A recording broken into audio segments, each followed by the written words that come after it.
Gigi Lamayne is a musician from Johannesburg, South Africa, rooted in hip-hop, a super hybrid artist, eccentric, loves music that is inspired by Africanism. Like Daphne, pockets be looking like baggy. Got a men in Arabian. I was found in hip-hop. I've always been rooted in hip-hop.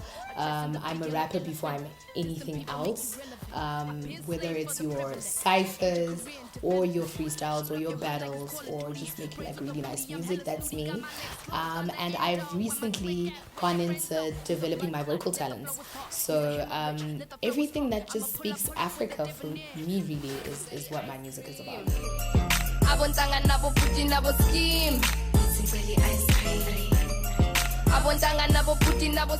We are pioneers for our kind because the idea of a female hip-hop artist is super rare. We get to knock the door down unapologetically, so we get to create our own strategies. We get to run at our own pace, which is super fast at this point because it is a growing subgenre. A lot of young girls are going into it because they see us taking our power back in a male-dominated industry.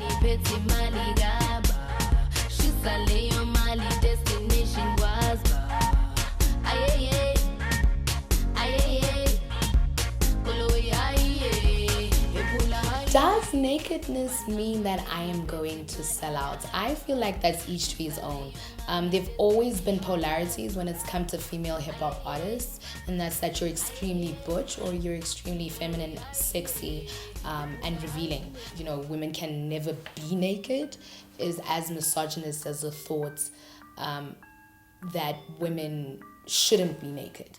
No, so for me, each to his own. I'm that girl who likes to get into my bikinis at times, and at times I'm that girl who likes to like put on some like baggy jeans and look really good, and definitely getting to perform for the newly elected president of South Africa at the 6th inauguration, as you know, being one of, well, the youngest on that lineup. According to Hot New Hip Hop, I am one of 5 females around the globe to look out for. There is a growing conversation around Gigi Lamayne as an artist, and I've always believed that you know, my inspiration has always come from anything that happens around me. I was one of the only artists in 2015 to do a song titled Fees Will Fall, and it was about the growing student protests around South Africa. So for a lot of people, I know people have always believed that hip-hop was a contact sport and is extremely competitive, and that is the case.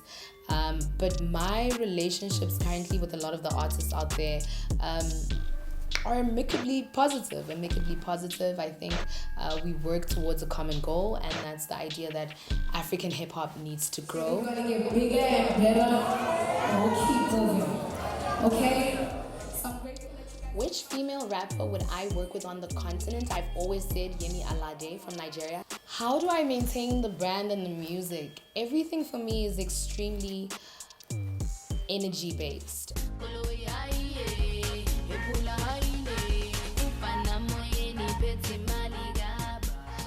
Artists love working with me. I believe I'm a pleasure to work with. It is so easy to work with me, and yeah, I'm here to hear anything else. People have to definitely listen to my music because it is something that I created from the ground up. Being rooted in hip-hop and trying to find an African voice was my prerogative, like, you know, when I started really trying to discover who I was. So it's a whole new experience. It's Africa to the world. It's world music, it's global. Whether you want to turn up or learn something about Africa, how we live, how we eat, how we dress, how we speak, that's probably going to be your guide to. I am the epitome. Full stop. Is full stop a word?